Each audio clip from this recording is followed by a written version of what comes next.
Muy buenos días con todos jóvenes. ¿Qué tal? ¿Cómo están? Vamos a iniciar entonces la clase para el día de hoy, 30 de octubre del 2022. Estamos 30 de octubre y hoy vamos a hablar sobre el romanticismo hispanoamericano. Pero antes vamos a hacer un pequeño repaso de lo que hemos visto en la clase anterior, ¿no? Una literatura contemporánea. Ya habíamos dado paso a la literatura contemporánea. La literatura contemporánea ya es fines del siglo XIX, ¿no? Ya entrando al siglo XX, cuando hablábamos de vanguardismo. Una especie de vanguardia era hablar sobre la generación perdida, que correspondía a la vanguardia. El término avant-garde, que significa ir delante de. Eh, Teníamos a Ernest Hemingway como máximo representante de la generación perdida, a William Faulkner y a John Steinbeck, que es Premio Nobel de Literatura 1962. Luego venía la generación Beat, que era un antecedente de lo que conocíamos como la moda hippie, ¿no? La generación Beat, representada por Allen Ginsberg, era un grupo de escritores estadounidenses de la década de los 50, así como el fenómeno cultural del cual escribieron personajes que rechazaron los valores estadounidenses clásicos, el uso de drogas, una gran libertad sexual y el estudio de filosofía oriental. Esto va a ser un antecedente del movimiento hippie, ¿no? Acá lo mencionaba. Esta nueva forma de ver las cosas dejó su principal influencia y legado en la posterior contracultura o movimiento hippie. Teníamos a Allen Ginsberg con la generación Beat, con su poemario Aullidos y otros poemas, que empezaba con esta frase, ¿no? Vi las mejores mentes de mi generación destruidas por la locura, hambrientas, histéricas, desnudas, arrastrándose por las calles de los negros al amanecer en busca de un colérico pinchazo. Hipster con cabezas de ángel ardiendo por la antigua conexión celestial con el estrellado dínamo de la maquinaria nocturna. Teníamos a Wang Moye, más conocido como Mo Yang, que se traduce a no hables, ¿no? Significa eso.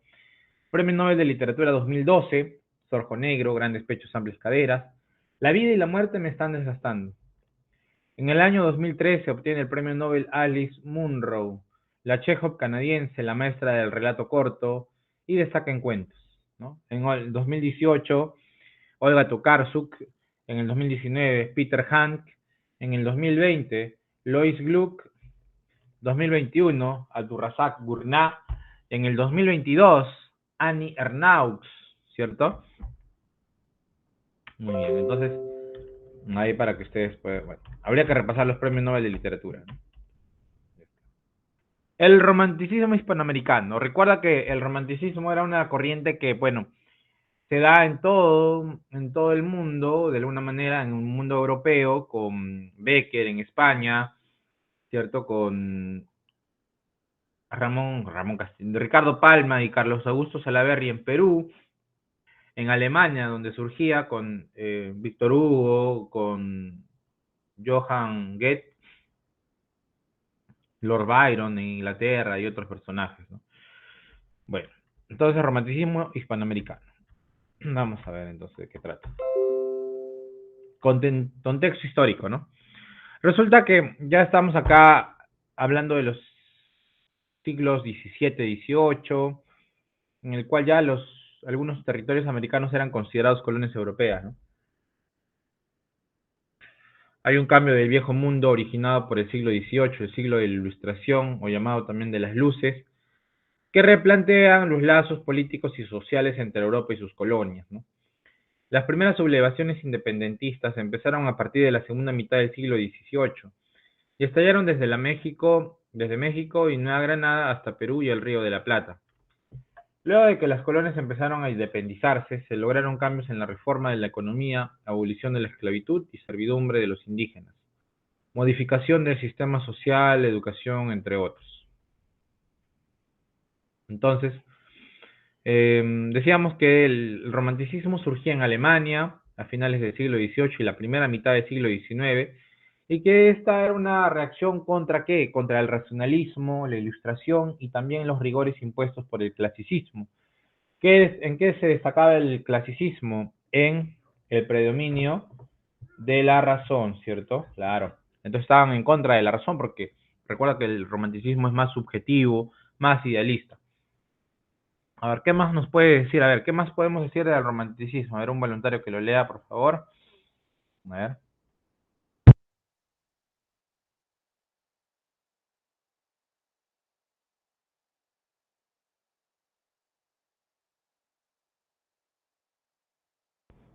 A ver, ¿qué dice por acá? Cintia está para que pueda ayudarnos con la lectura.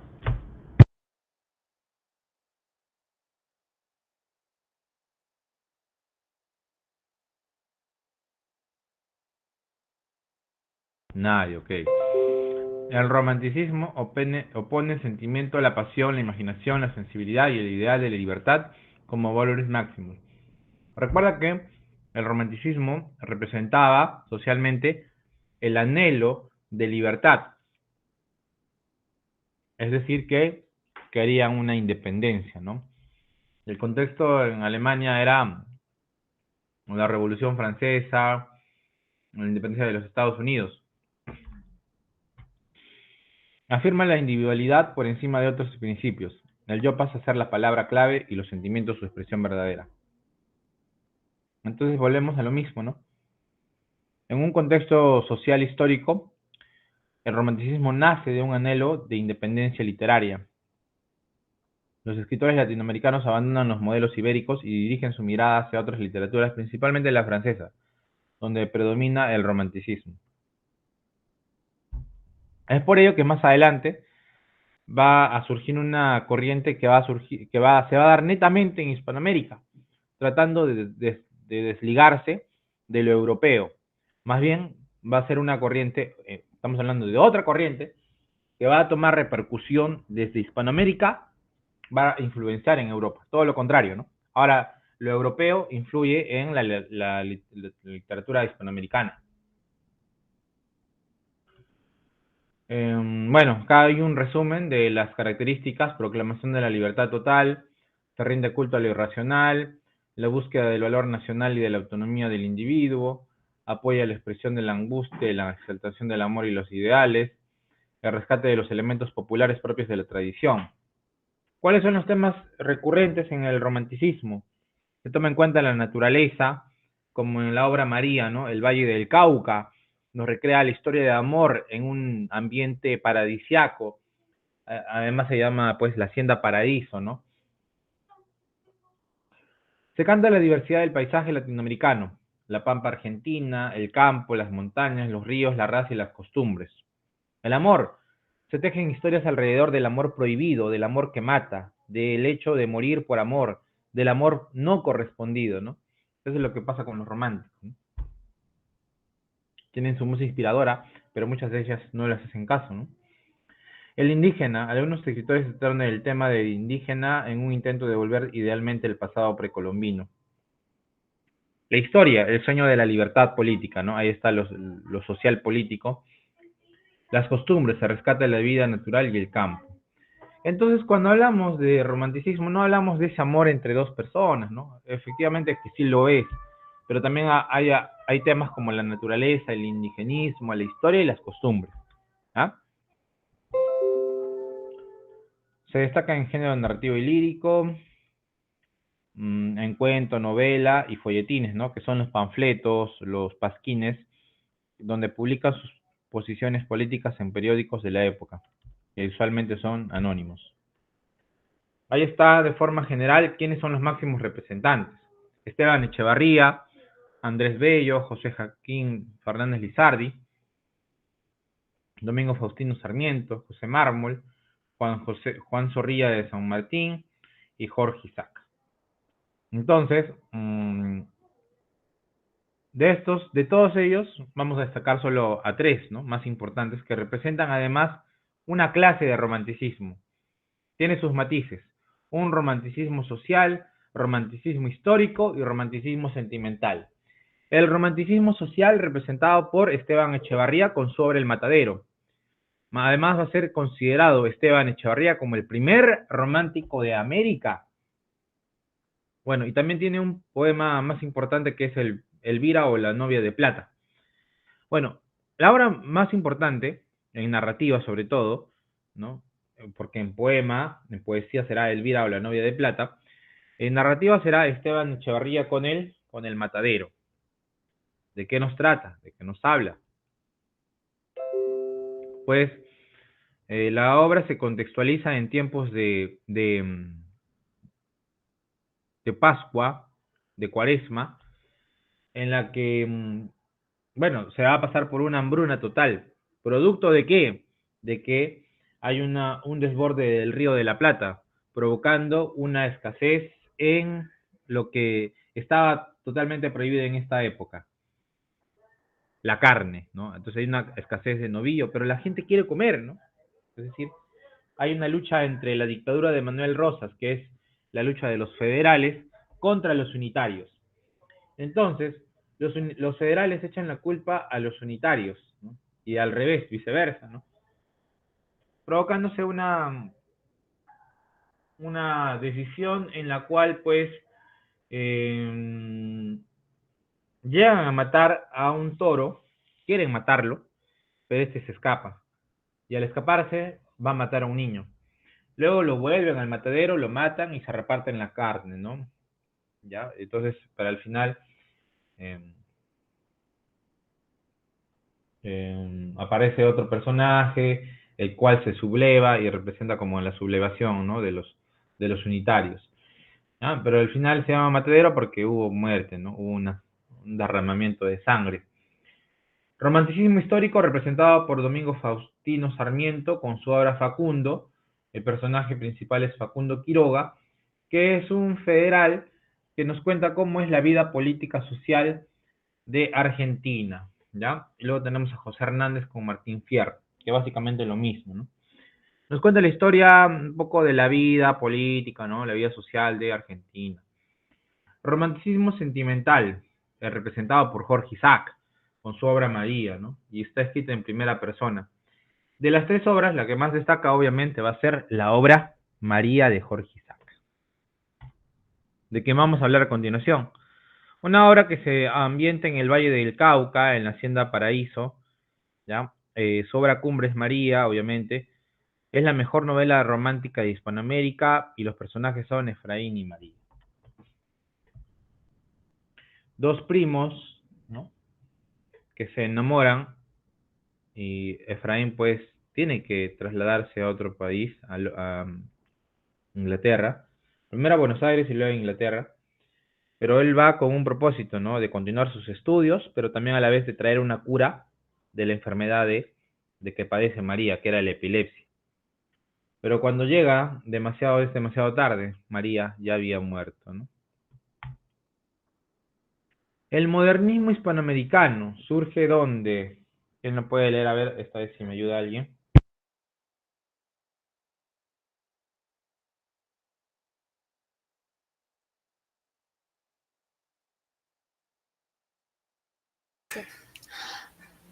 Modernismo hispanoamericano. El modernismo hispanoamericano fue un movimiento literario que nació en América con Rubén Darío, con su obra Azul, que se publicó en Valparaíso en el año de 1888.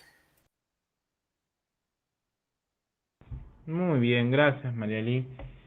Entonces, podemos decir, asumir una postura, un pensamiento de que el modernismo hispanoamericano, ¿con qué surge o con quién surge? A ver, ya podemos articular. ¿Qué podemos decir del modernismo hispanoamericano?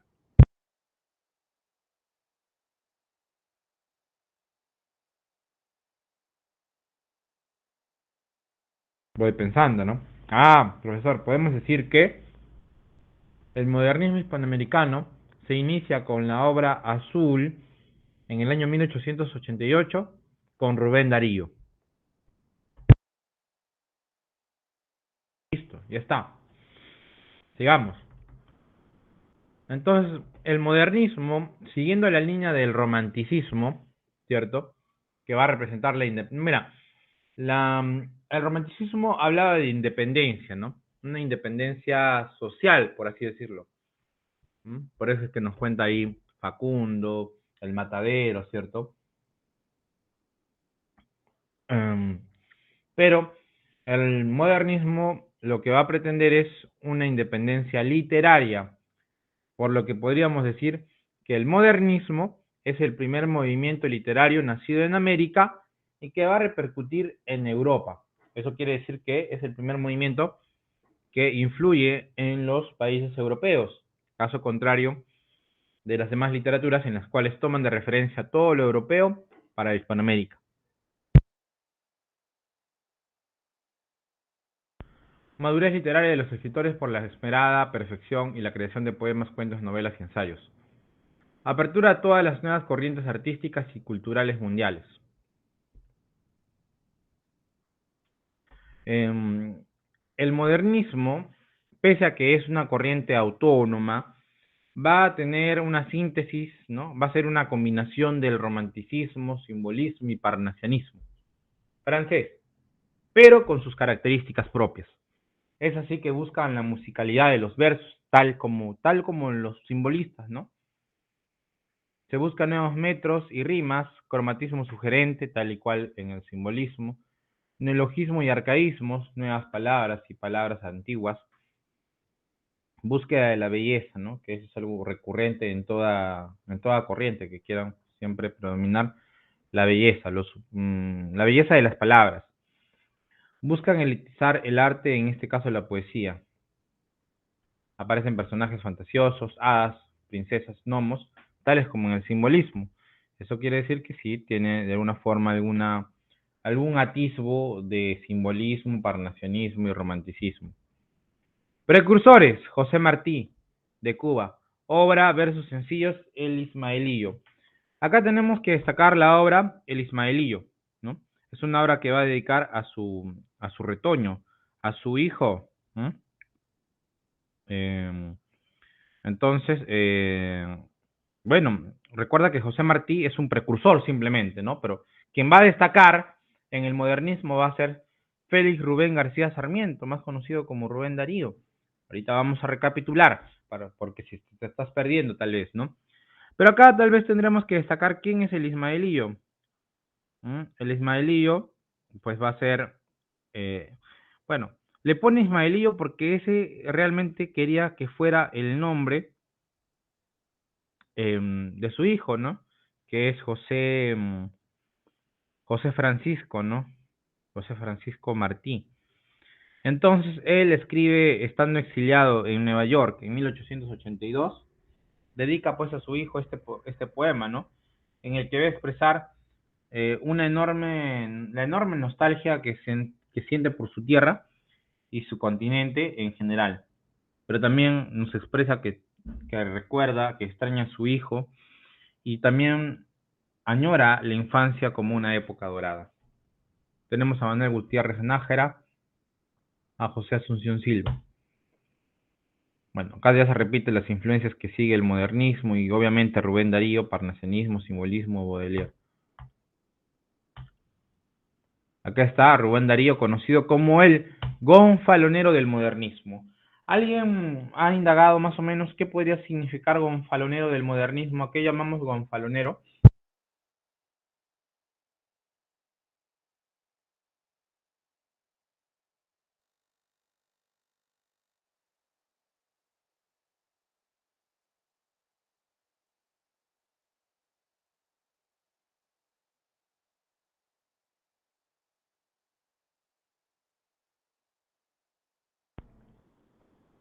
¿A qué podríamos llamar gonfalonero? A ver.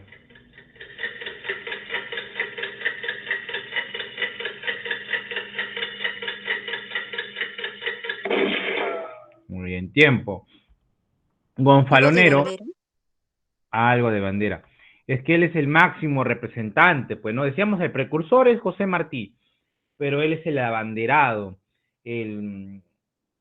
el abanderado, el máximo representante, ¿no? El que lleva el estandarte del modernismo, obviamente, porque con él inicia el modernismo, ¿no? No te tienes que olvidar de Rubén Darío, que en realidad se llamaba pues Félix Rubén García Sarmiento, ¿ya? Y también conocido como el poeta del cisne. Ahora, es nicaragüense, iniciador del modernismo, y aquí rápidamente mencionamos que su obra con la que inicia el modernismo es Azul, ¿no? Su poemario Azul, que es un conjunto de 18 cuentos y 7 poemas, ¿ya? Pero es su novela o su poesía, su obra que inicia, pues, ¿no? Que inicia el modernismo. Obra inicial, entonces. Si yo te digo, ¿qué obra marca el inicio del modernismo? Azul, en el año 1888, ¿ya? Ahora, mm, ¿qué pasa con Rubén Darío? Tiene una problemática situación en la infancia por la separación de sus padres. Sin embargo, ya, esto no le va a impedir a desarrollarse en el campo de la lectura. Va a llevar una vida bohemia. El alcohol y la literatura se convertirán en sus insaciables amantes, ¿no? Bueno, es un poco peligroso, ¿no? Esos campos, esos ámbitos de la literatura en la cual te dejas embeber por el alcohol, ¿no? Así como los poetas malditos, como la generación perdida, o como la generación beat, ¿no?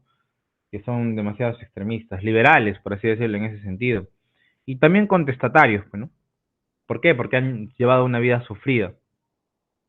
Pero bueno, y eso nunca fue impedimento para que estos personajes tengan apego a la literatura, ¿no? Es más, se sumergían, adentraban en la literatura por esa razón, tal vez, ¿no?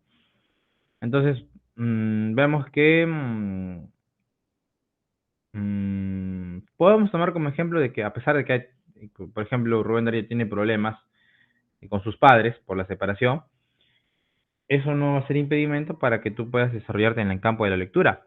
Eso no va a ser impedimento para que tú puedas estudiar algo, ¿no? O sea, te puedas concentrar en estudiar. Ah, es que no di el examen porque tuve un problema emocional, ¿no? Bueno, hay que ser fuertes y hay que aprenderlo a hacer, ¿no? Porque si yo te digo, no, ¿por qué eres así? No es que, profe, es que tengo estos problemas y siempre los he tenido, pero tienes que ir superándolos, ¿no? Entonces, porque si es así, cualquier problema que se nos presenta, se nos viene el mundo abajo, ¿no? Entonces, cada problema siempre hay que tomarlo como un reto, y sobre todo como algo que se puede superar, ¿no? Ujú.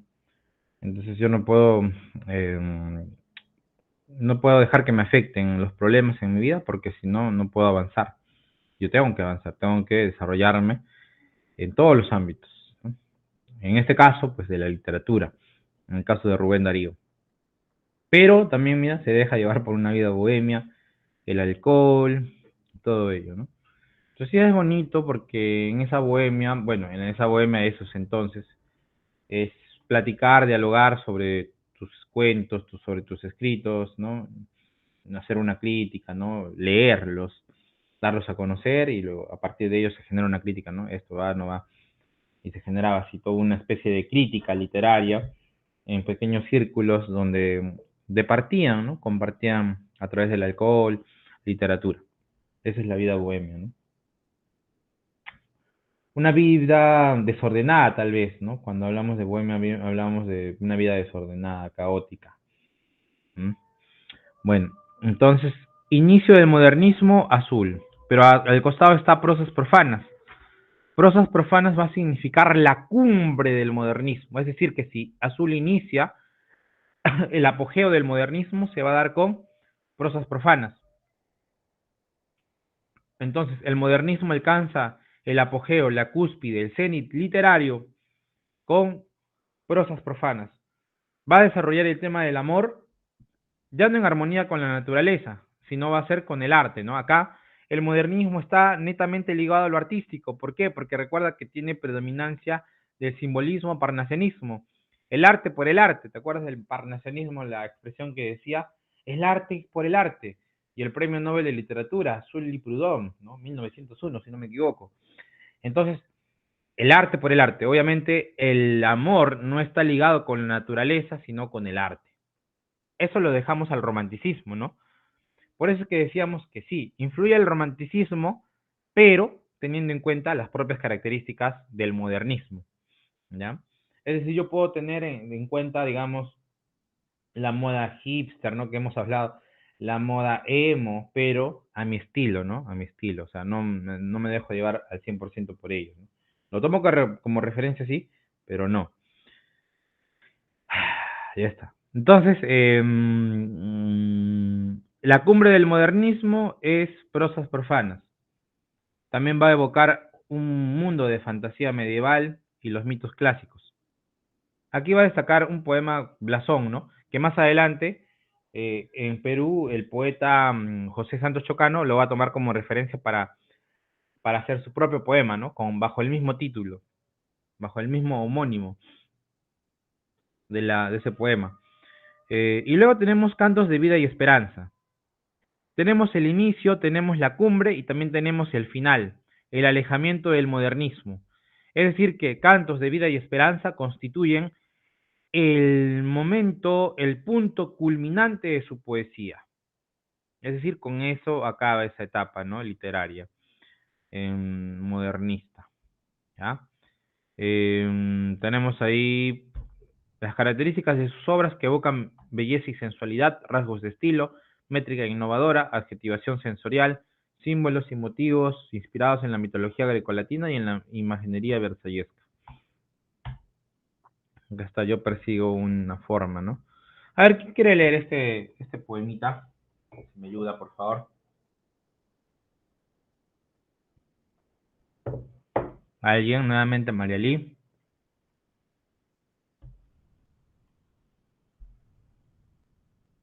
Melody. Sandra. Yo, A ver, vamos a leer un poquito de poesía. Yo persigo una forma.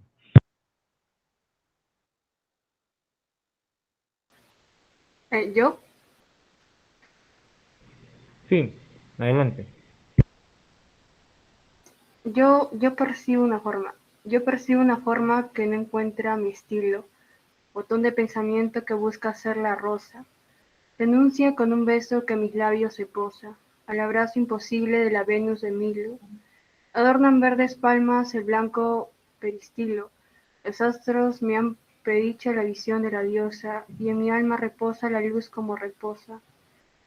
El ave de la luna sobre un lago tranquilo, y no hallo sino la palabra que huye, la iniciación melódica que de la flauta fluye, y la barca del sueño que en el pasado, que en el espacio boga, y bajo la ventana de mi bella durmiente, el sollozo continuo del chorro de la fuente y el cuello del gran cisne blanco que me interroga. Correcto, muchas gracias. Entonces podemos evidenciar las características de las cuales hemos mencionado en su obra poética. Evoca la belleza y la sensualidad. Hay una métrica innovadora, hay adjetivación sensorial, juega mucho con lo sensorial, con los sentidos, ¿no?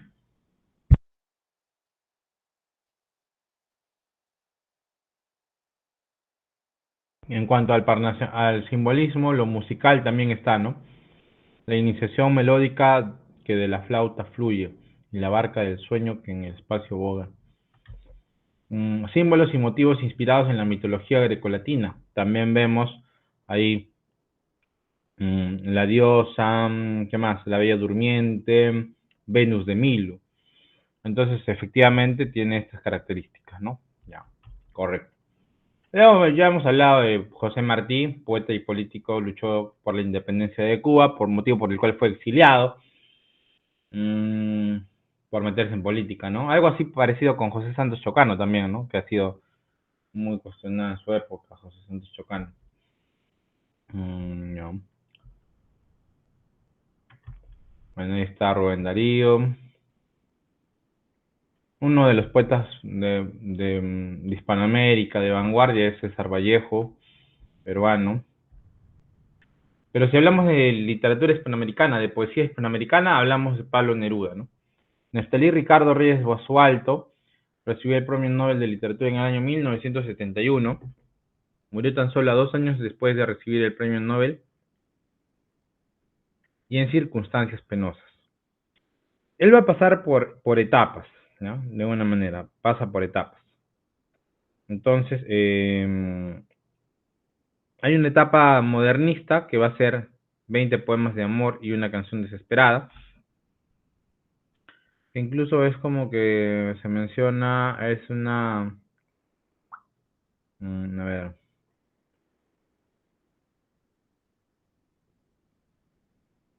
20 poemas de amor pertenece a la etapa vanguardista modernista, ¿no?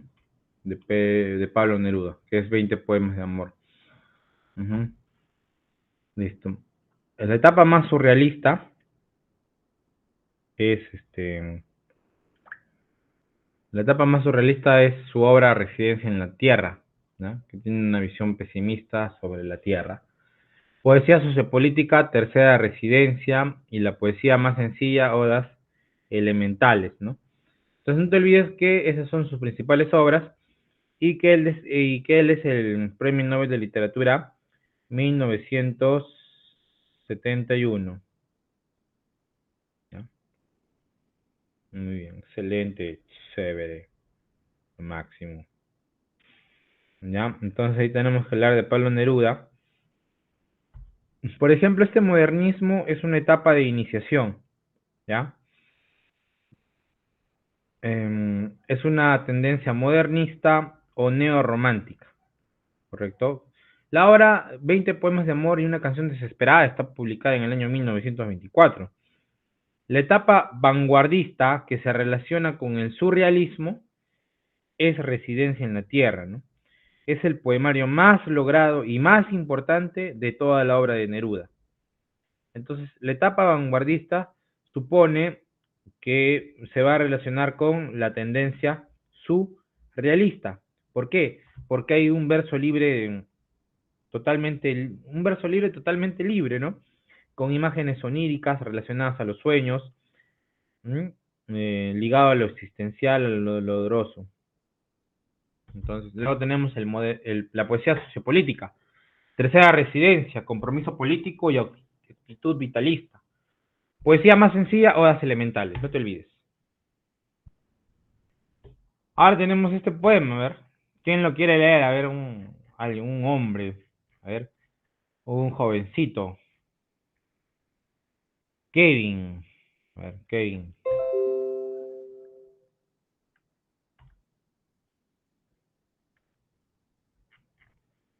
A ver, alguien que lo quiera leer. Adriano. O cualquiera, a ver. Es un bonito poema. Profesor, Ya, adelante, Marieli.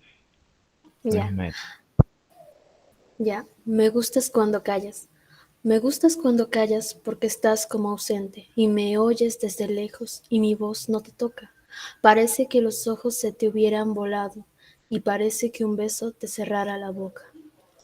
Como todas las cosas están llenas de mi alma, emerges de las cosas, llena del alma mía.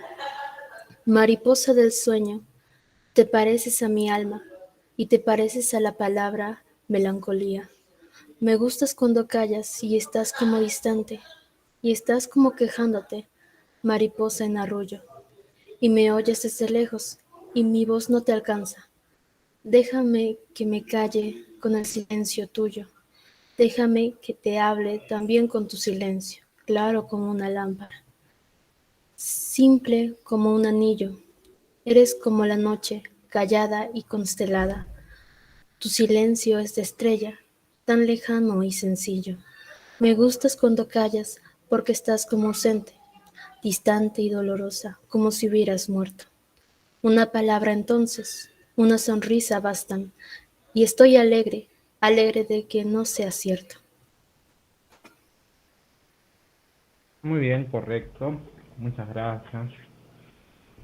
Muy bonito poema. Y bueno, a ver. Esto sería...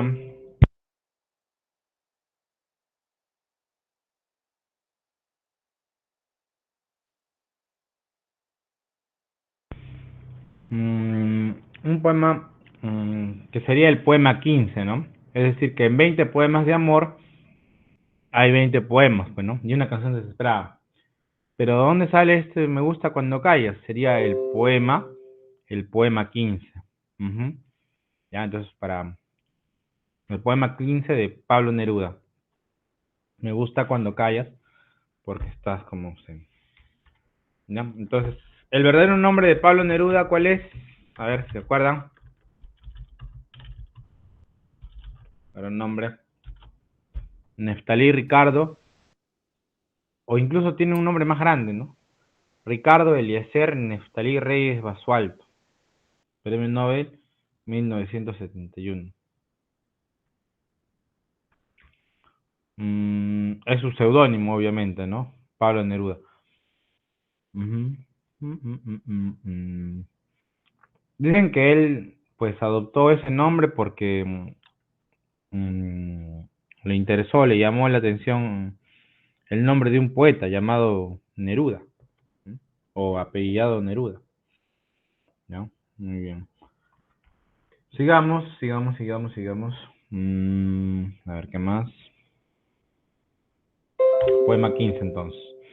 Luego de eso pasamos al regionalismo, que, ¿qué podemos decir del regionalismo? El regionalismo, pues, es, digamos, una variante del realismo ligado a lo autóctono, ¿no? Vuelvo y repito, ¿qué es el realismo? ¿Qué es el regionalismo? Es una variante del realismo ligado a lo autóctono, ¿no? Muy bien.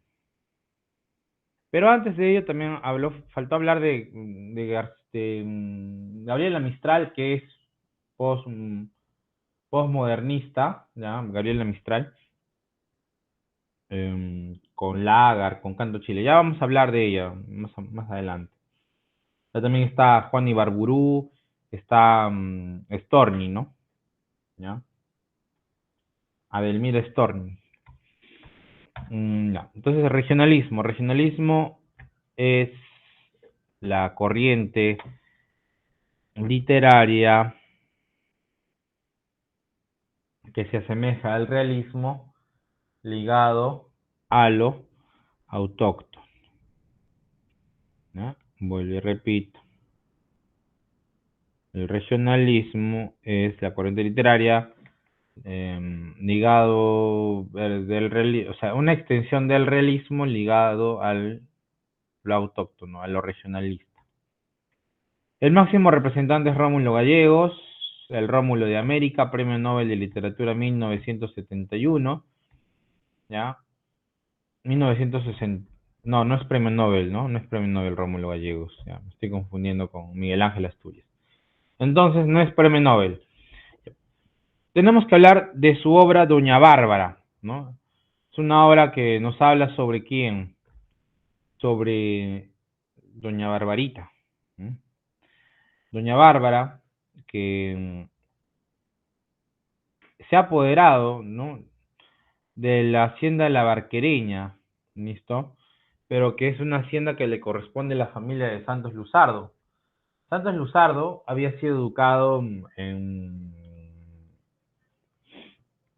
en la ciudad, así que vuelve convertido en un abogado y decide vender su hacienda. Pero al llegar se entera de que doña Bárbara se ha apropiado de esta propiedad y que ha hecho malos manejos, ¿no? Sobre ella. Entonces él quiere venderla. Eh, Se encuentra con Lorenzo, que además es su primo, pero que se encuentra de alguna forma embebido en los vicios, producto de su relación con doña Bárbara, que lo ha metido en esa situación. Podríamos afirmar que, bueno, que Lorenzo, que es el esposo de doña Bárbara, eh, está así por culpa de doña Bárbara, ¿no? Que está así solitario y alcohólico. Entonces, de alguna forma, Santos Luzardo representa el progreso, ¿no? Él quiere el progreso del llano venezolano, de la sabana. Pero ¿qué pasa? Bueno, doña Bárbara quiere impedirlo, ¿no? Ujú. Pero en este transcurso, o sea, el tema es la dicotomía entre barbarie y civilización. Hay un doble tema, ¿no? La barbarie se impone a la civilización, ¿no? Es decir, que muchas veces lo que se impone al progreso es la barbarie. Y eso hemos tenido casos muy similares, ¿no? Aquí en Tacna, por ejemplo. Personas que se oponen al progreso de Tacna simplemente porque... Ya, entonces, luego, doña Santos Luzardo conoce a su hija Marisela, que la conoce porque decide apoyar pues a Lorenzo Barquero. Lorenzo Barquero que le dice, yo te voy a ayudar, ¿no? Y incluso me voy a hacer a cargo de tu hija, ¿no? Pero no contaba que su hija pues era una jovencita muy bella, ¿no? Muy hermosa.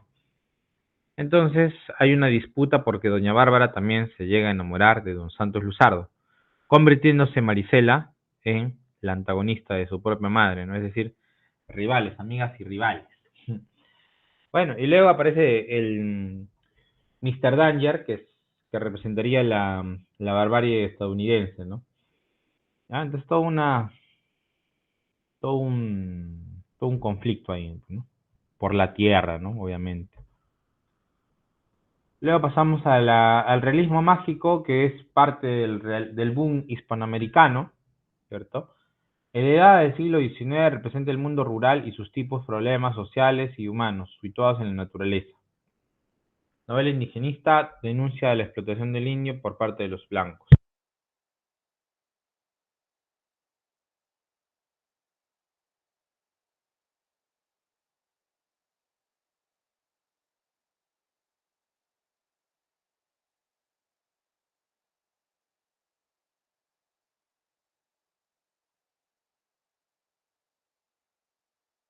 Entonces tenemos el realismo mágico. Si el regionalismo era una extensión del realismo ligado al autóctono, el realismo mágico va a combinar la realidad con elementos fantásticos, lo real maravilloso. Es decir, mezcla la realidad con fantasía. Nos presenta ambientes urbanos, preocupaciones existenciales, no solo sociales, y una innovación formal. Aquí se habla de una novela experimental, el boom hispanoamericano, en los cuales destacan Gabriel García Márquez, Julio Cortázar, Vargas Llosa, Carlos Fuentes, Ernesto Sabato, el mismo, ¿cómo se llama? El mismo Ernesto Sabato y Carlos Fuentes, ¿no? Entonces ahí tenemos que hablar del boom latinoamericano, hispanoamericano, esto como tal. Entonces, ya estamos hablando del siglo XX, ¿no? Ahí está, siglo XX. El contexto, la Revolución Cubana, la Guerra Fría, el incremento de la dictadura, la aparición de movimientos revolucionarios y la modernización de las urbes sudamericanas. Entonces, esto va de cajón, ¿no? Es decir, hay una continuidad. Luego del regionalismo viene el boom latinoamericano. Y efectivamente es que en América Latina la novela va a estar marcada por el regionalismo social o étnico, por un lado, y por otro, por el reflejo de una realidad mucho más amplia con ideales y mitos universales. Es por eso que acá se mezcla realidad con fantasía, mientras que el regionalismo era una extensión del realismo, ¿no? Nos mostraba el realismo a partir de un contexto hispanoamericano, que es el llano venezolano, con Rómulo Gallegos. Ahora también se va a presentar un ambiente no tan urbano, ¿cierto? Un ambiente rural, como es el caso de Macondo, con Gabriel García Márquez, en el cual, pues, el personaje principal, Juan Preciado, va en búsqueda de su padre. Julio Cortázar, creador de la antinovela, el creador de la antinovela, es también el creador de lo gíglico, que es algo, un término pues medio raro, ¿no? Que hace referencia al erotismo, ¿Ya? Mario Vargas Llosa, el arquitecto de la novela Premio Nobel de Literatura 2010. Está excelente. Chévere. Bueno, y si hablamos por ahí, también podría estar ahí Juan Carlos Onetti, ¿no? Uf. Tengo que leer a Juan Carlos Onetti. He leído muy poco de él, pero está Juan Carlos Onetti, está Jorge Luis Borges. Por ahí creo que tengo un video de Onetti. A ver, vamos a ver si lo puedo compartir. A ver. Vamos a ver, vamos a ver. Es literatura del 45, generación del 45. Por ahí va, ¿no? Generación 45. Juan Carlos Onetti fue uno de los más grandes escritores y periodistas uruguayos. Nació en Montevideo el 1 de julio de 1909. Onetti... Ya a ver si tengo, pero ¿por qué no tengo? A ver.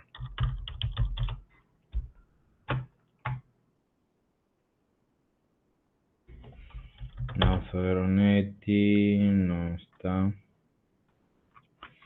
Pero por acá estaría más o menos, ¿no? Es el 45, pero para mencionar quién es Juan Carlos Onetti.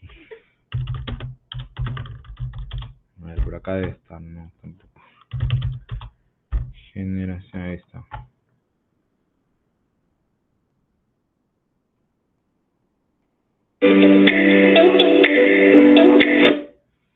Ya, por acá más o menos.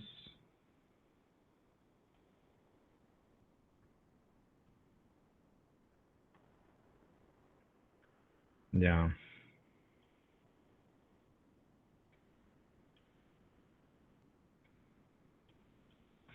Vamos a hablar un poquito de la generación del 45, antes de hablar de la generación del 60, ¿no? Que es el propiamente dicho Mario Vargas Llosa y todos los demás. Se podrá, ya está. A ver. Por dos hechos importantes, la fundación del semanario Marcha por Carlos Quijano y la publicación de la novela El Pozo de Juan Carlos Onetti. Estos acontecimientos fueron la base de una nueva generación de intelectuales, la generación crítica, pero el nombre que definitivamente se dio a estos intelectuales fue Generación del 45. La generación del 45 desarrolló su obra en la literatura, pero también abarcó la crítica, la música, el teatro, la filosofía y las artes plásticas. Los intelectuales del 45 no tenían la misma ideología política, pero compartían desde diferentes puntos de vista el análisis crítico de su época. Esta generación hizo aportes fundamentales a la cultura uruguaya, que introdujo la cultura de la excelencia y el rigor, levantó los niveles de exigencia intelectual, atacó la ingenuidad y el conformismo, denunció la falsedad de una sociedad que empezaba a quebrarse. Entre sus principales representantes estaban Juan Carlos Onetti, Mario Benedetti, Carlos Maggi, Carlos Martínez Moreno, Idea Vilariño, Juan José Morosoli y Joaquín Torres García. Juan Carlos Onetti fue uno de los más grandes escritores y periodistas uruguayos.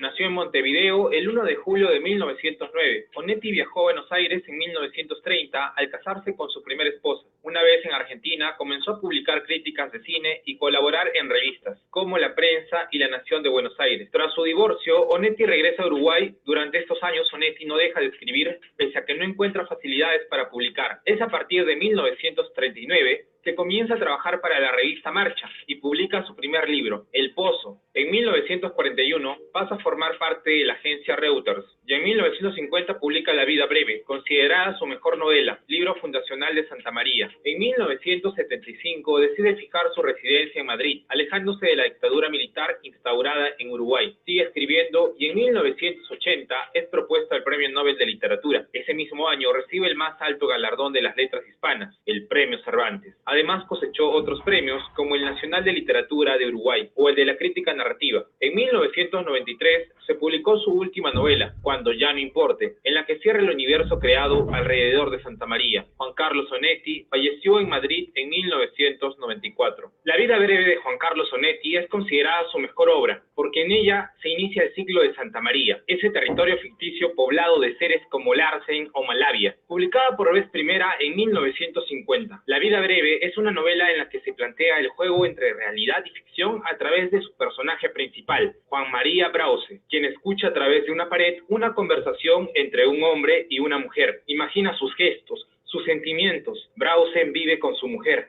Mutilada tras una complicada operación y para compensar ese vacío físico que detendrá sus caricias, él imagina historias, la de Santa María y la de un médico llamado Díaz Grey, pero no solo desea imaginar que es otro, también quiere serlo. La vida breve es seguramente la novela más redonda y lograda de un autor cuya maestría no deja nunca de sorprender. Ahora hablemos de Mario Benedetti, quien nació el 14 de septiembre de 1920 en Paso de los Toros, departamento de Tacuarembó, República Oriental de Uruguay, pero su familia se trasladó a Montevideo cuando solo tenía 4 años. Cursó la primaria en el Colegio Alemán de Montevideo, donde comenzó a escribir poemas y cuentos. Debido a problemas económicos de la familia, pronto tuvo que trabajar, de manera que solo pudo completar sus estudios como alumno libre. Ese contacto tan temprano con el trabajo le permitió conocer a fondo una de las constantes que registra su literatura, el mundo gris de las oficinas burocráticas de Montevideo. Entre 1938 y 1941 residió casi continuamente en Buenos Aires. Allí vivió largo tiempo trabajando en una editorial. En 1946, Benedetti se casó con Luz López Alegre. De regreso a Montevideo, dirigió en 1948 la revista literaria Marginalia, que duró hasta el año siguiente, fecha en que pasa a formar parte del consejo de redacción de la revista Número. Es en 1949 que Benedetti publicó su primer libro de cuentos,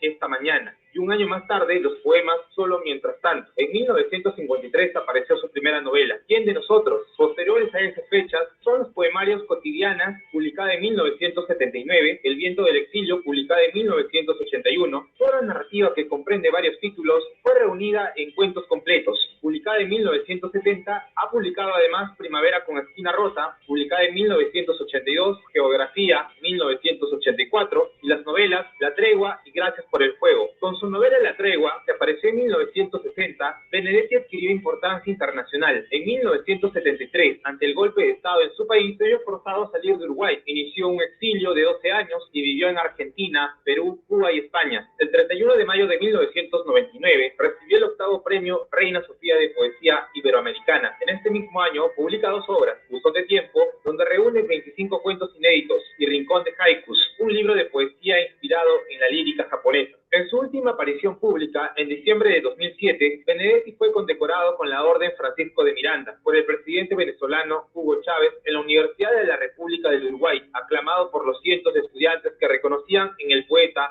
a su bardo nacional. Su última obra publicada, el poemario Testigo de uno mismo, fue presentada en agosto de 2008. En esta obra presentía ya el final de sus días, a la vez que insistía en la soledad sin su amada Luz, su esposa fallecida en el 2006 tras 60 años de matrimonio. Acontece la noche y estoy solo, cargo conmigo mismo a duras penas, a buen humor se lo llevó la muerte, y no sé para quién seguir viviendo, decía Benedetti, que arrastraba un delicado estado de salud. Mario Benedetti falleció el 17 de mayo del 2009 en su domicilio de la capital uruguaya. Su libro La Tregua es el diario personal de Martín Santomé, un viudo con 3 hijos. En las vísperas de su jubilación, comienza a registrar su vida gris y sin relieve. La vida cotidiana de la rutina en la oficina y la de un hogar desunido y crispado se ven alteradas cuando irrumpe en su rutina la joven Laura Avellaneda, su nueva empleada. Y este hombre, casi sin proponérselo, decide abrir en su vida un paréntesis luminoso. La soledad y la incomunicación, el amor y la sexualidad, la felicidad, la muerte y los problemas políticos son algunos de los temas que aparecen en La Tregua, una novela que se ha traducido a decenas de idiomas y ha sido adaptada al cine, la televisión, el teatro y la radio, pero que sobre todo ha gozado de la excepcional acogida de los lectores de todo el mundo. Un libro que no puedes dejar de leer del fantástico y genial Mario Benedetti. Esperando.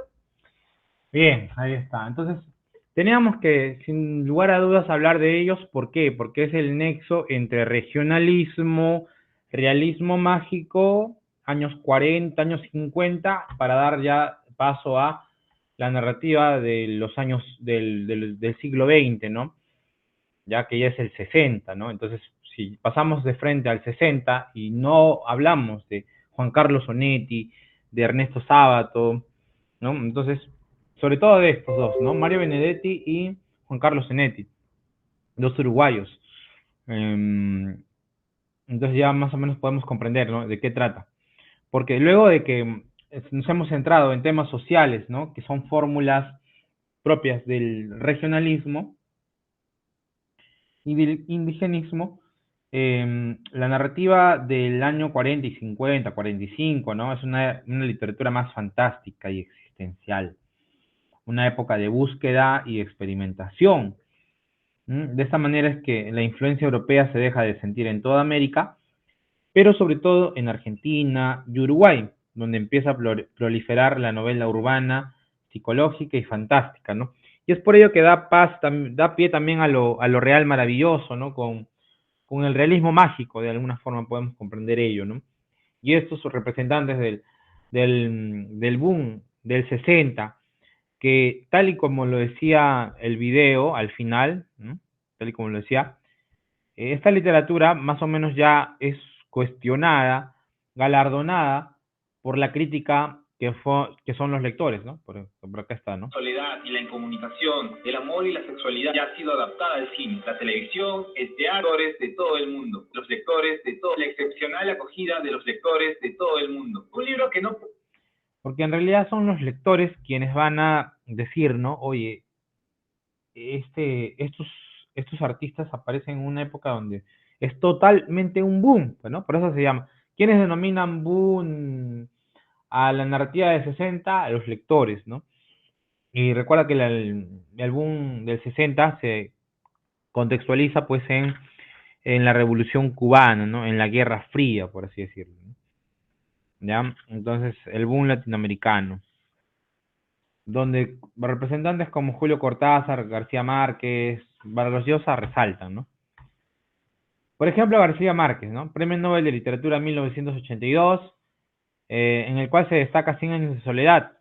Pero no solo 100 años de soledad, porque también tiene obras como Crónicas de una muerte anunciada, ¿no?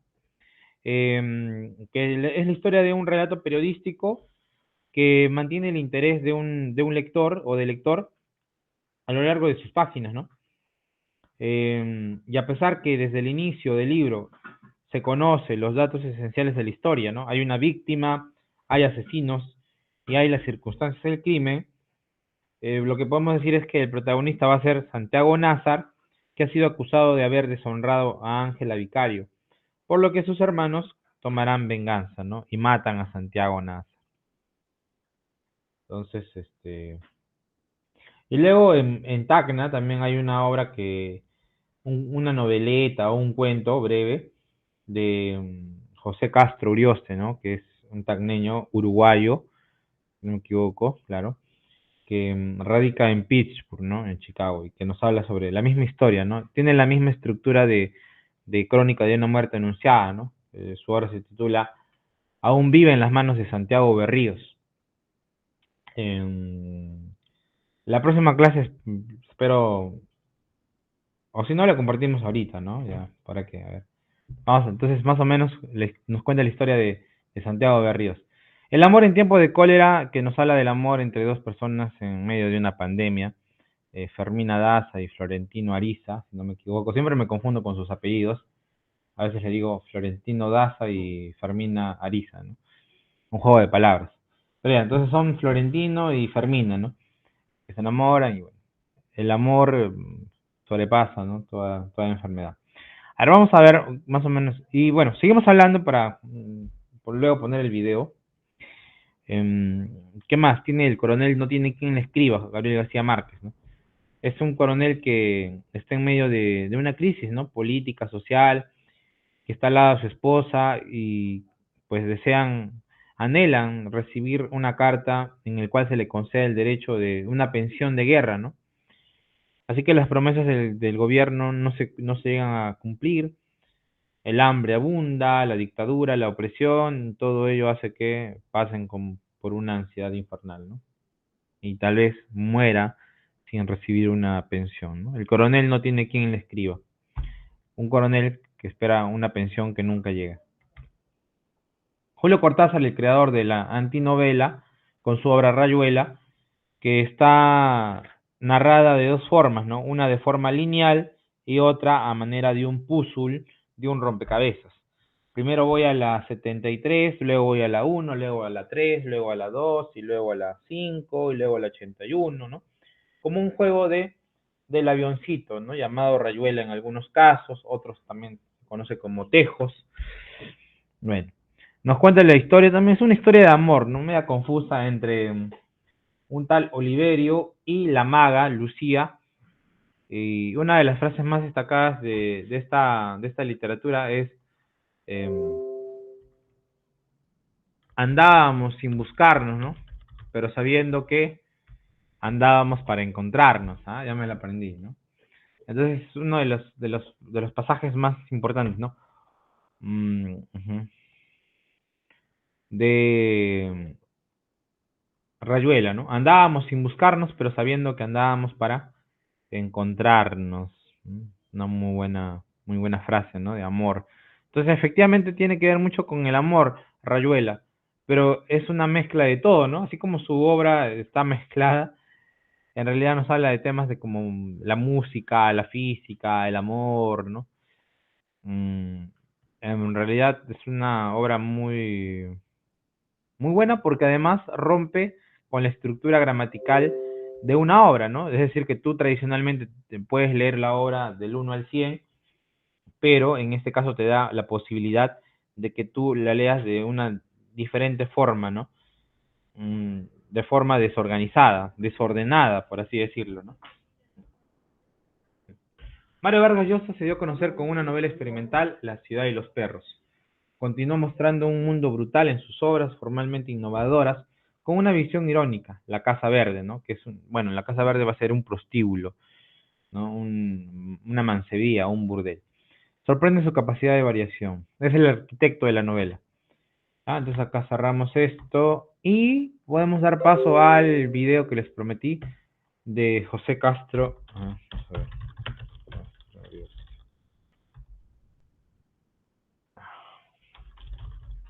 Que nos habla un poco sobre este personaje, Santiago Nazar, ¿no? El protagonista de una crónica de una muerte anunciada. Si han leído esta obra, entonces van a poder identificar los rastros de esta literatura, ¿no? Esto no es. A ver, José Castro, primera parte. De antemano agradezco. No es. A ver, vamos a ver. Entonces, si tienen alguna duda, alguna pregunta, todavía falta hablar un poco más de Gabriela Mistral, de Pablo Neruda, de Vicente Huidobro, ¿no? Ahorita vamos a hacer un pequeño repaso. Pero quiero compartirles este video de José Castro Urioste. José Saramao, no, creo que es este.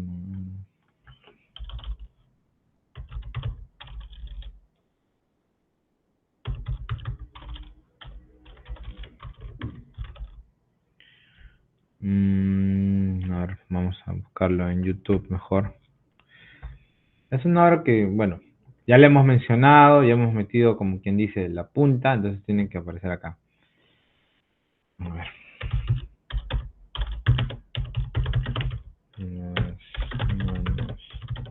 Santiago. Incluso tiene el mismo nombre, ¿no? Aún vive en las manos de Santiago Berríos. Segundo programa mayo. Ya. Bueno, ahora sí vamos.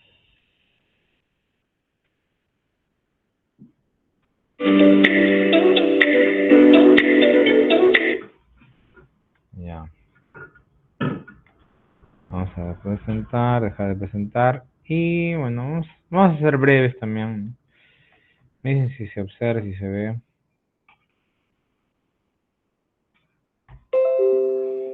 Ya, por acá más o menos.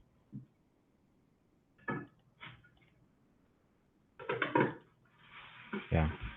José Castro Urioste es hablar de un escritor que nació en Uruguay, pero creció y se formó en el Perú. Así que podemos decir de que es un escritor netamente tacneño. Estudió literatura en la Universidad de San Marcos, en Lima, y doctorado por la Universidad de Pittsburgh. José Castro es teórico de los géneros narrativos y teatrales, dramaturgo y escritor de novelas y cuentos. En 1999, el quehacer crítico lo llevó a publicar la antología Dramaturgia Peruana. A lo largo de su carrera ha escrito cuentos, como Aún vive en las manos de Santiago Berríos, y Le dicen mal geniado, y Hechizo, que representan un esfuerzo por integrar una unidad coherente de distintas realidades del Perú. Su primera novela, ¿Y tú qué has hecho?, publicada en 2001, le ganó el reconocimiento de Ricardo González Vigil como uno de los mejores libros de narrativa peruana. En Estados Unidos, Pepe Castro ha sido 2 veces finalista en el prestigioso concurso literario Letras de Oro, una vez por su obra teatral, Ceviche en Pittsburgh, publicada en el año 1993, y otra por su colección de relatos Desnudos a medianoche en 1996. Algunas de sus obras han sido producidas en Estados Unidos, Uruguay y Perú. El cuento corto, Aún vive en las manos de Santiago Berríos, empieza con los protagonistas, los Berríos, una familia tacneña, que someten al loco del pueblo, J. Santa Cruz, a un brutal interrogatorio para arrancarle el nombre del asesino de sus parientes, Santiago Berríos. Al final de la primera escena, J. Santa Cruz dice que a Santiago lo había matado su caída. Un cuento fascinante, una historia que nos atrapa en misterio, suspenso y terror. El desenlace es un poco confuso a primera impresión, pero no te dejes sorprender, déjate envolver con esta gran historia, influenciada por el realismo mágico y regionalista, propios de Gabriel García Márquez y Juan Rulfo. Bien, ahora hablemos de Guido Fernández de Córdoba y Amézaga. Bien, efectivamente que tiene esa influencia del realismo mágico, dicen, ¿no? Obviamente influenciada por quién, por García Márquez, y otro que es también perteneciente al realismo mágico, que sería Juan Rulfo con su obra Pedro Páramo, ¿no? Recuerda que una de las constantes de esta literatura es que obviamente mezcla realidad y fantasía, y por lo tanto va a presentar pueblos ficticios, ¿no? Como en el caso de Cien años de soledad, ¿no? de que vamos a hablar ahorita en estos momentos. Y bueno, y Pedro Páramo también nos presenta un pueblo ficticio. Entonces vamos a hablar de ellos a continuación, ¿no? Bueno, yo levanté la mano, discúlpenme. A ver, ¿cómo se hace esto? A ver, tiempo que no. Una pestaña, ya está. Es pestaña, pero no aparece esto, ¿no? 5 literatura, ahí está. A ver, 5 literatura. A ver, ojalá que se pueda. Creo que no. No. Entonces, cancelar. Una ventana nomás entonces. Ventana esta de acá. Bueno, ahí, ahí está. También está en YouTube esta información. Cuando en tiempos de pandemia hice una especie de recomendación de libros, ¿no? Ahora también tengo algunos libros para recomendar. Lo voy a hacer en la medida que tenga tiempo. Gracias a la universidad, ¿no?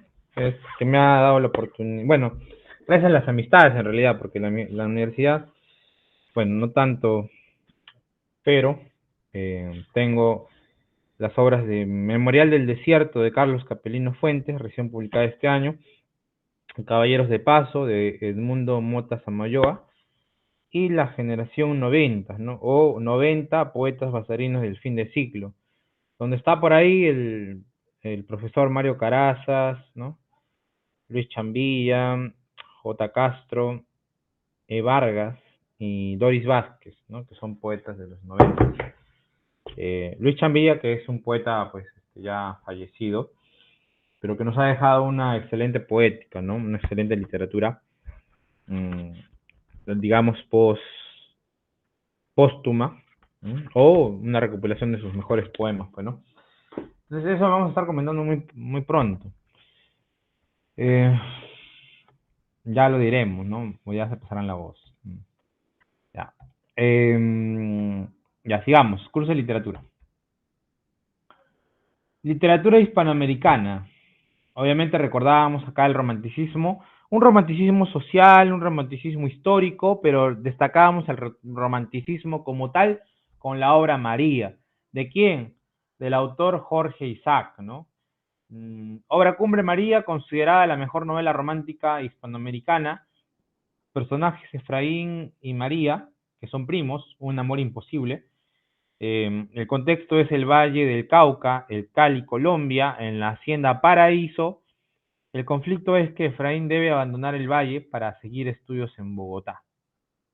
Luego teníamos obras como El Matadero de Esteban Echevarría, en el cual muestra su ideario político. Esto porque nos muestra pues la política, ¿no? Los federales, los unitarios, la dictadura de Manuel Rosas y todo el derramamiento de sangre productos por una hambruna, por la escasez, por la Semana Santa, ¿no? Le echamos la culpa a la Semana Santa aquí, a la Pascua, ¿no? Que tenían que estar en ayuno, pues. Tú podrás sobrevivir así en tiempos de ayuno. O sea, puedes ayunar un día, aunque sea, no te mueres, ¿no? O sea, no, tengo que almorzar. O tal vez habrá personas que sí dicen, no, por un día no me voy a morir de hambre, ¿no? Facundo, Domingo Faustino Sarmiento, ya hemos hablado también de Facundo Quiroga, el personaje principal, ¿no? El modernismo estaba liderado por quién? Por Rubén Darío, ¿no? Era la primera corriente que nace en Hispanoamérica y que repercute en Europa. Félix Román García Sarmiento, el gonfalonero del modernismo, el poeta del cisne, si no me equivoco, ¿no? Poeta del cisne, sí lo mencionamos. Azul, en 1888 inicia esta corriente, prosas profanas, cantos de vida y esperanza. Bueno, José Eustacio Rivera pertenece al regionalismo, ya acá no sé por qué aparece, pero José Eustacio Rivera con la vorágine es regionalismo. En Perú, un poeta modernista fue José Santos Chocano, ¿no? Con su poema El alma América, El blasón, que dice lo siguiente, ¿no? Soy el cantor de América autóctono y salvaje, mi vida tiene un alma, mi canto un ideal, mi verso no se mece colgado de un ramaje con vaivén pausado de hamaca tropical.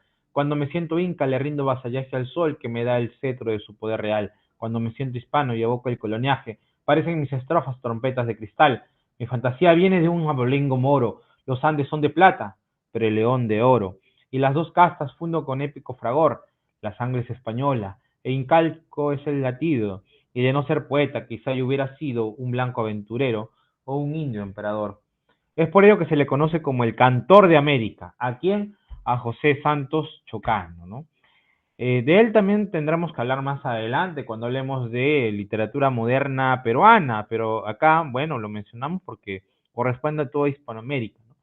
Pero también, al igual que Rubén Darío, al igual que el precursor José Martí, que era el precursor del modernismo, José Santos Chocano también va a ser pues presa de qué, presa de la vida política, ¿no? Es decir, por meterse en la política es aprisionado, ¿no? Lleva una vida tumultuosa, una vida muy escandalosa, por así decirlo, ¿ya? Terminando en una trágica muerte, ¿no? En un trágico desenlace, ¿no? En el que se mete pues con un loco y el loco lo mata. A él se lo buscó también, ¿no? Por llevar una vida caótica. Por eso, como quien dice, ¿no? O sea, ya yo puedo entrar a la política, lo más hermoso, lo más bonito, pero quien entra a política, aunque sea tú seas muy bueno, como que no puedes, ¿no? Es como que hacían una parangón entre alguien que, por ejemplo, a ver, ¿cómo le podemos decir? Que tiene la oportunidad de robar, pues, ¿no? Ahí está, y solito, ¿no? Nadie le ve. No lo vas a hacer, obviamente que te vas a quedar con todas las cosas si nadie lo reclama. Ajá, incluso algo así, ¿no? O estás en un lugar donde vas a bailar, ¿no? Y tienes ahí a muchos amigos con los que te encuentras y bailas, ¿no? Y es inevitable que tú digas, no, no quiero bailar, ¿no? Y encima ponen música pegajosa. Lo mismo pasa pues, en la política. Pero bueno, entonces creo que esa mala decisión le llevó pues a tener un trágico desenlace, ¿no? Nuestro amigo José Santos Chocano, modernista, ¿no? Ya en su poema lo podemos evidenciar, ¿no? Dice, yo soy el cantor de América, autóctono y salvaje. Mi lira tiene un alma, mi canto un ideal, ¿no? Y tenía un ideal, pues un ideal político de alguna forma. Lo mismo que José Martí, bueno, que fue exiliado por reclamar algunas cosas en Cuba. ¿No? Rómulo Gallegos, el Rómulo de América, obra cumbre, Doña Bárbara, ¿cierto? Regionalismo, la extensión del realismo ligado al autóctono, siempre. También llamado mundonovismo, criollismo o narrativa o novela de la tierra. ¿Ya? El tema de esta novela es la dicotomía entre barbarie y civilización. Ya hemos hablado más o menos en qué consiste esta obra. Ahora vamos a hablar sobre por qué, bueno, su título original es La Coronela, pero por qué Doña Bárbara representaba la barbarie, por qué representaba, digamos, el retraso, ¿no? Es decir, quien representaba el progreso ahí era Santos Luzardo, pero Doña Bárbara representaba la barbarie, mm, el pesimismo, ¿no? Entonces, hay que ver el fondo de ello, ¿no? ¿Por qué Doña Bárbara es así? Es que Doña Bárbara, pues, ha llevado una vida muy triste, ¿no? Ella vivía ilusionada, era muy amorosa, ¿no? Tenía su enamorado desde muy chiquilla, Pero lo mataron, lamentablemente. Le quitaron a lo que más quería. De ahí se forja su espíritu salvaje, su espíritu altivo, altanero, soberbia, ¿no? Toda una Barbie, toda una bárbara. Ya está, ¿no? Doña Barbie, Doña Barbie. Entonces esa era Doña Bárbara, ¿no? De ahí ya se puede comprender por qué luego actúa de esa forma. Indomable, ¿no? Pero luego se enamora de Santos Luzardo, y Luzardo se enamora de su hija, ¿no? Y su hija se convierte en su enemiga, en su máxima rival. Realismo mágico, ¿no? Tenemos ahí el pueblito ficticio de Macondo, que va a ser representativo de 100 años de soledad. Miguel Ángel Asturias, Premio Nobel 1967, con su obra Señor Presidente. En la obra Señor Presidente se hace alusión al gobierno de Manuel Estrada Cabrera, ¿m? Porque, bueno, es algo histórico, ¿no? Porque Asturias es hijo de un abogado y de una maestra, y va a crecer con toda la atmósfera de terror, porque Guatemala en ese entonces se encontraba bajo el poder de Manuel Estrada Cabrera. Es así que él, siendo universitario, va a formar parte de los primeros movimientos contra contra la dictadura, participando en la huelga de 1920 que determinaría la caída de Estrada Cabrera, ¿no? Hay una política, hay una cultura contestataria desde siempre, ¿no? Pero en los últimos años ya vemos que ya no hay ya no hay una política contestataria en contra de lo malo, ¿no? Es decir, en la universidad simplemente te vas a dedicar a estudiar, ¿no? Y muy poco se promueve ese espíritu luchador en contra de lo malo, ¿no? Y claro, pues, ¿no? Porque pierdes clases, pero antes también tenía otra finalidad, ¿no? Eran los mismos profesores que buscaban ello, ¿no? Tenían sus ideologías, pues, ¿no? Y mucho más antes, la ideología de lo que se llamaría Patria Roja, ¿no? Los de Sendero Luminoso que se estaban instaurando en las universidades para tener una misma ideología, ¿no? Y todos que trabajen para ellos, por así decirlo, ¿no? Con el mismo pensamiento. Pero bueno, ahora ya se habla de una democracia, ¿no? Pero sí tendríamos que reaccionar frente a algo que esté mal, pues, ¿no? Juan Rulfo es el creador, el autor de Pedro Páramo, El Llano en Llamas, ¿no? En Pedro Páramo se destaca la obra Comala. Vine a Comala porque me dijeron que allí vivía mi padre. La búsqueda del padre, una ciudad, un pueblo fantasma donde casi la mayoría está muerto, hasta incluso el propio protagonista. Alejo Carpentier, El reino de este mundo. Jorge Luis Borges con Ficciones, El Aleph y Fervor de Buenos Aires. Representantes del boom, mencionábamos a Gabriel García Márquez con 100 años de soledad, que nos presenta en la familia Buendía y toda su descendencia. Melquiades, al final de la historia, resulta que es el protagonista, ¿no? El que dice, frente al pelotón del fusilamiento, José Aureliano Buendía iba a descubrir lo que era el hielo, ¿no? Está Julio Cortázar, el creador de la antinovela, de lo gíglico, que es lo erótico, Ernesto Sabato, Julio Ramón Ribeiro, Carlos Fuentes, Mario Vargas Llosa, etcétera, ¿no? Gabriel García Márquez, ya hemos hablado, el tema es la genealogía de los Buendía, Premio Nobel 1982. Está Ernesto Sabato con El túnel, que ya lo hemos mencionado por ahí en la generación de ahí del 45, del 50, ¿no? ¿Ya? Entonces, Juan Pablo Castel es el personaje del túnel, un pintor desquiciado que se ha obsesionado con María Iribarren, tanto así que cuando se llega a enterar de que ella está casada y que él es infiel, la mata. Carlos Fuentes con La muerte de Artemio Cruz, Julio Cortázar, el creador de la antinovela, con Rayuela. Gabriela Mistral, más conocida como Lucila Godoy Alcayaga, Sonetos de la muerte, Desolación, Ternura, Tala, Lágar son sus poemas, ¿ya? Pablo Neruda pasa por muchas corrientes, ¿no? Es modernista, es vanguardista, es surrealista, ¿no? Pablo Neruda, Premio Nobel 1971. Su verdadero nombre, Neptalí Ricardo Reyes Basualto, o Neptalí Eliezer Ricardo Reyes Basualto. 20 poemas de amor y una canción desesperada. Octavio Paz, Premio Nobel 1990, es el máximo pensador y poeta de México. Tiene obras poéticas como Piedra del Sol, Libertad bajo palabra, El laberinto de la soledad y Doble llama. Bueno, acá está el poema 20, ¿no? Puede escribir los versos más tristes esta noche, escribir, por ejemplo, La noche está estrellada. El creador del creacionismo, Vicente Huidobro, del cual ya lo hemos mencionado también en la clase anterior, es el pequeño dios de la poesía, su obra es Altazor o El viaje en paracaídas. Está ligado un poco a, no quiere tanto impresionar, ¿no? Hacer sentir, sino está ligado más que todo a las imágenes, ¿ya? A las sensaciones a partir de las imágenes, ¿no? Un poco surrealistas, por así decirlo. ¿Ya? Ligado entre lo religioso y por ahí lo infrahumano. Bueno, gracias, eso es todo, creo. Ahora sí.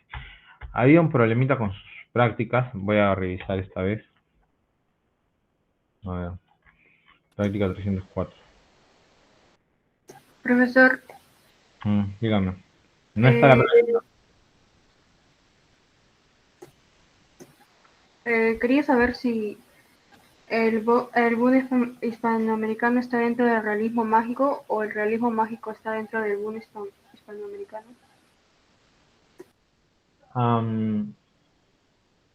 Claro, en el realismo mágico hay hispanoamericanos, ¿no? Julio Cortázar, que es Argentina, Gabriel García Márquez, efectivamente, en el realismo mágico hay hispanoamericanos, porque hemos estado hablando de literatura hispanoamericana. Ahora, si vamos a más regionalistas, como en el caso de Perú, de Tacna, así como decir, ¿no? También, obviamente, que los escritores tienen influencias de algunos de estos escritores, ¿no? Es decir, si yo leo, por ejemplo, Vargas Llosa siempre se declara o sea, un fan de Gustavo Flaubert, ¿no? Realista francés. Entonces, evidentemente, su literatura va a tener esa influencia, ¿no? Esa estructura. Ay, a ver. ¿Qué vamos a hacer, chicos? ¿Han podido descargar su práctica? Una pregunta que les hago para ver si tienen el mismo problema que yo. 5, 1, 2, 1, 2, 3, 4, 5. Ya, bueno.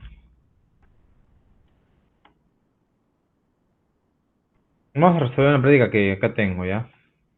Acá incluso está. A ver, un toque.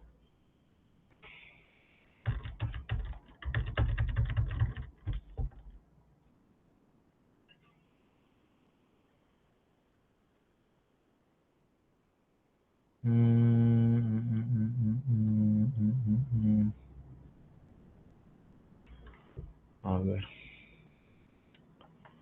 Pasar por acá.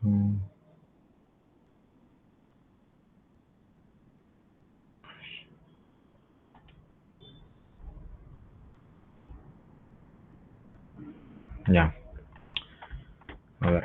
Vamos a resolver esa práctica que teníamos.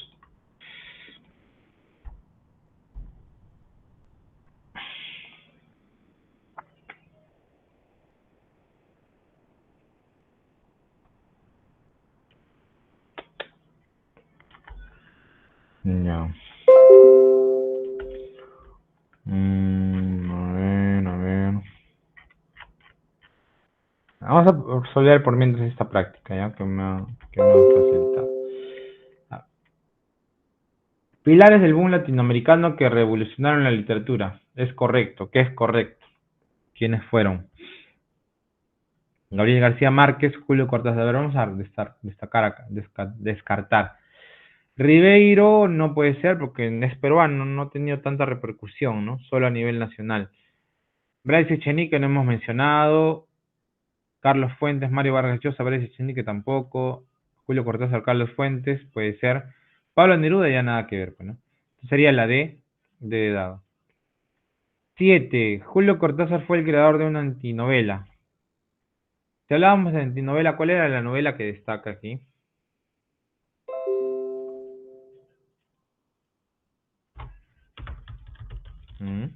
Rayuela. Rayuela, correcto. Pues participando, por favor. Señalada como la catedral gótica. Bueno, eso es mucho bla, bla, bla. Simplemente me voy acá. Buen día. Ya, entonces, bueno, vamos a leer. Que lo lea, por favor, aquí nuestro estimado... Años de soledad. 100 años de soledad, ¿no? Señalada como Catedral Gótica del Lenguaje, este clásico del siglo XX es el enorme y espléndido tapiz de la saga de la familia Buendía, en la mítica aldea de Macondo. Muy bien. Macondo dice que es un pueblo ficticio, ¿no? Algunos aseveran de que sí existe, ¿no? Pero bueno, es un pueblo ficticio de 100 años de soledad, ¿no? Al igual que Comala. Ya. 8B de bueno. País de procedencia de Mistral, Estorni y de Ibarburu. Sí la hemos mencionado, sin duda alguna, Mistral es de Chile. Estorni no es peruana, es argentina y Estorni de Uruguay. Sería la B de bueno. ¿Ya? Poetas, una más que otra feminista, más que todo, ¿no? Feministas. ¿Ya? Es el libro marcadamente vanguardista de Pablo Neruda. 20 poemas de amor. 20 poemas de amor, también lo mencionamos, ¿no?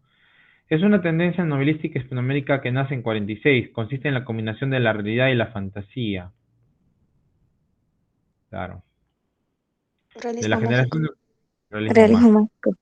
Realismo mágico. Correcto. Además de ser americano, el boom fue un movimiento. A ver, vamos a descartar. No fue filosófico, no fue indígena, no fue religioso, ni fue rural. Fue renovador, ¿no? Sería la respuesta. Obra en la que el personaje Santiago Nazar muere asesinado por unos gemelos. Ya hemos hablado también de Santiago Nazar. Sería la obra que nos habla de muerte. ¿Cuál es la obra que nos habla de muerte? Crónica, una muerte anunciada. Crónica de una muerte anunciada. Correcto, muy bien. Crónica de una muerte anunciada. Son temas que priman en María. Son temas que priman en María. El amor y la muerte. El amor y la muerte, ¿no? La poesía de Gabriela Mistral se ubica en...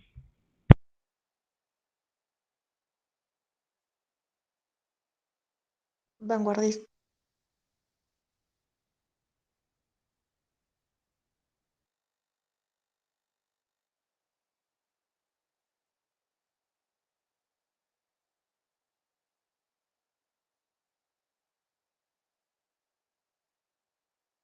Gabriela Mistral va a ser postmodernista, ¿ya? Postmodernista.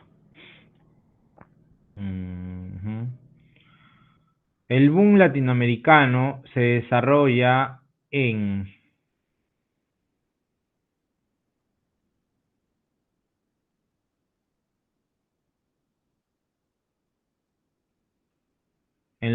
contexto de la Revolución Cubana, decíamos, ¿no?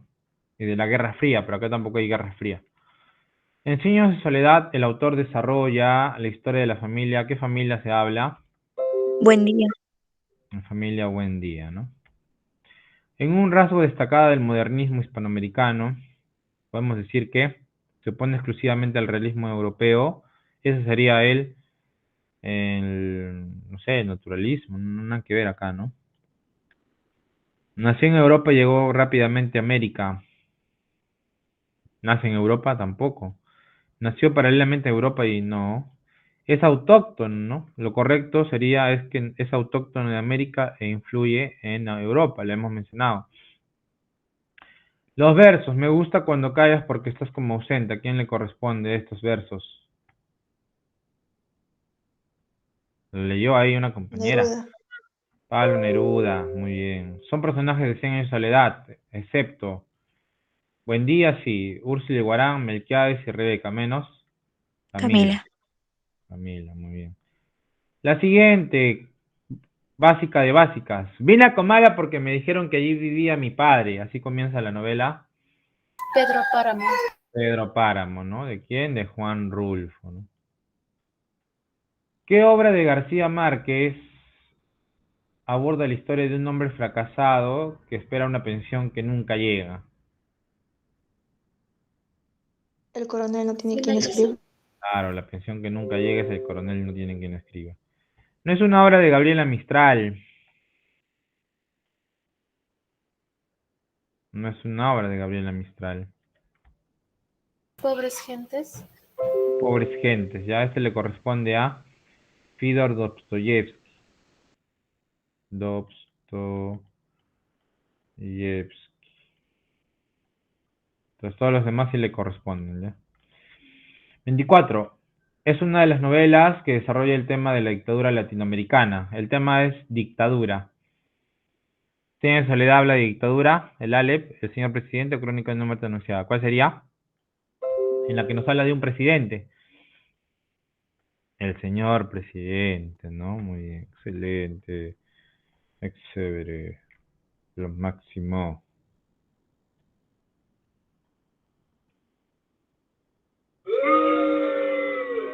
Ay, ay, ¿qué fue? ¿Por qué? ¿Por qué me están abucheando? Me voy a poner triste.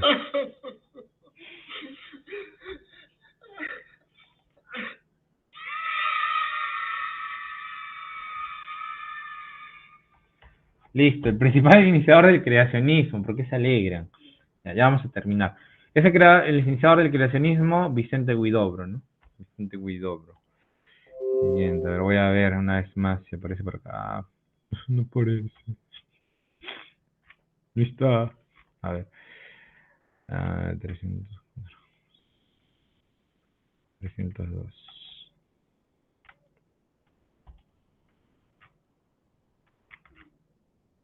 No puede ser. Ya. Siguiente, a ver. Es llamado el Amadís de América, también lo hemos mencionado el día de hoy. ¿Quién es? Gabriel García Márquez. Juan Preciado es el protagonista de la novela.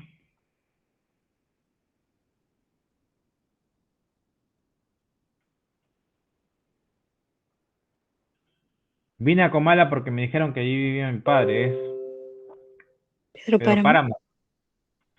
Lo llamaban el pequeño dios de la poesía. ¿Quién lo conocíamos así? Ah, Vicente Huidobro. Pablo Neruda escribió y obtuvo el premio Nobel. Acá no me importa qué escribió, me importa qué año obtuvo el premio Nobel. ¿Es el 70? ¿El 61? No. 72 menos. 73 tampoco. Es Odas Elementales en el año 71. Alturas de Machu Picchu se encuentra dentro del poemario. A ver, eso creo que es en Canto General, si no me equivoco.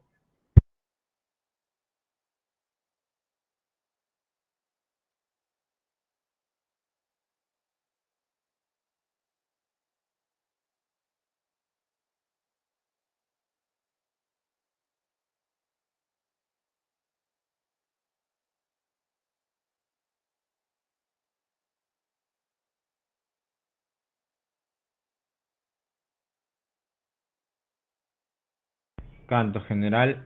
En 100 años de soledad apreciamos, ¿qué apreciamos en 100 años de soledad? Descripción de teoría realista, evolución de la realidad americana, no. Alteración de la linealidad del tiempo. Son obras de Gabriela Mistral, poetisa chilena, galardonada con el premio Nobel en 45, Tala y Ternura. ¿Ya? A ver, eso lo podemos ver acá, mira. Cuando hemos hablado de Gabriela Mistral, ¿dónde está acá? Tala y Ternura, correcto. Entonces sería Tala y Ternura. Es autor ajeno al boom. ¿Quién no pertenece al boom? Rómulo Gallegos, porque es regionalista. ¿Ya? Escritor latinoamericano que obtuvo el premio Nobel en el año 82. ¿A quién nos estamos refiriendo? Obras como Gabriel García Márquez. Gabriel García Márquez con 100 años de soledad. El coronel no tiene quien le escriba. ¿Qué más? Crónica de una muerte anunciada. El amor en tiempos de cólera. Etcétera. No es una obra de Gabriel García Márquez. ¿Cuál no es? A ver. Facundo, ¿no? No es de Facundo. ¿Ese le corresponde a quién? A Domingo Faustino Sarmiento. Presenta un conjunto, un vasto relato de regiones venezolanas con sus tipos y problemas humanos. ¿A quién nos estamos refiriendo?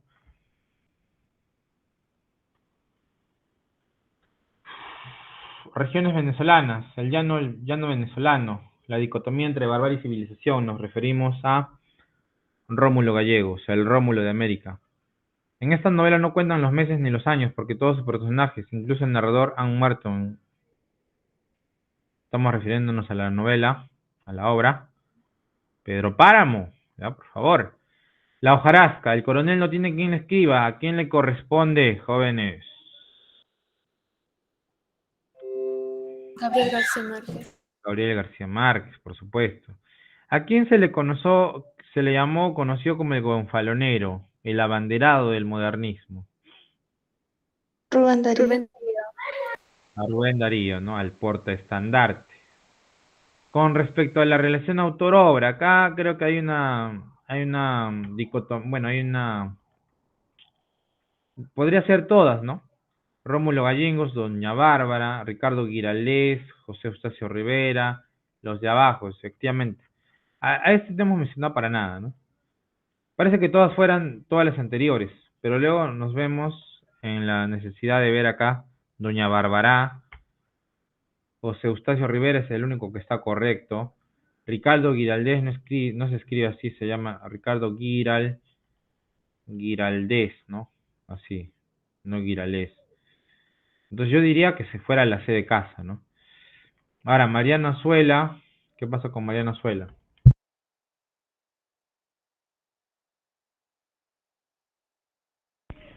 Mariano Azuela, los Mariano Azuela, los de abajo. Sí, también creo que escribió los de abajo, ¿no?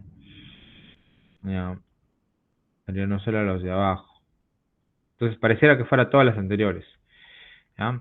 Ahí vamos a dejarlo en incógnita. Voy a consultar eso también porque ha estado medio raro el día de hoy. Creo que no han tenido su práctica, ¿no? No está la práctica porque ha habido una pequeña confusión. Ya, pero sigamos. Son representantes del modernismo. ¿Quiénes eran representantes del modernismo?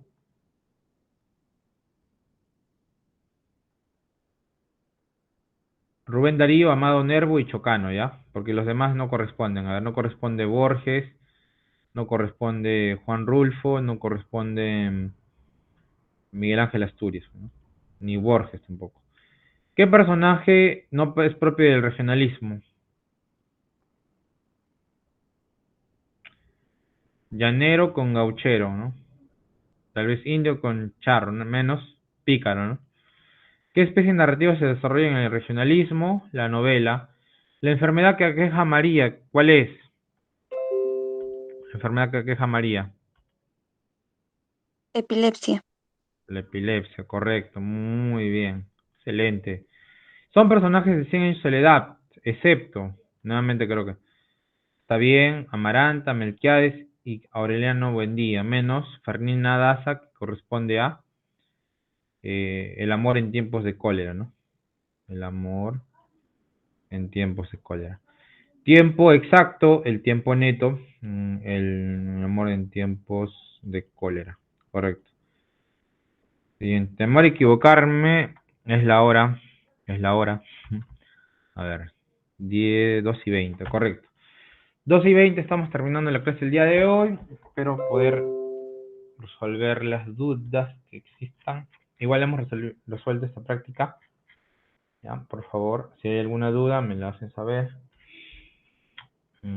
Ya.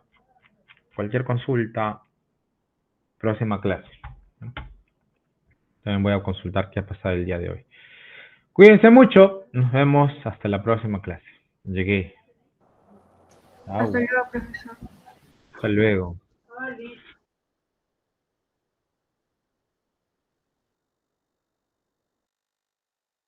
Sí, claro. Voy a mandar la diapositiva de la semana pasada y de esta más, ¿ya? Lo voy a editar sobre todo. Para que tengan datos más específicos. No se preocupen. Ya lo envío. Cuídense mucho. Hasta luego.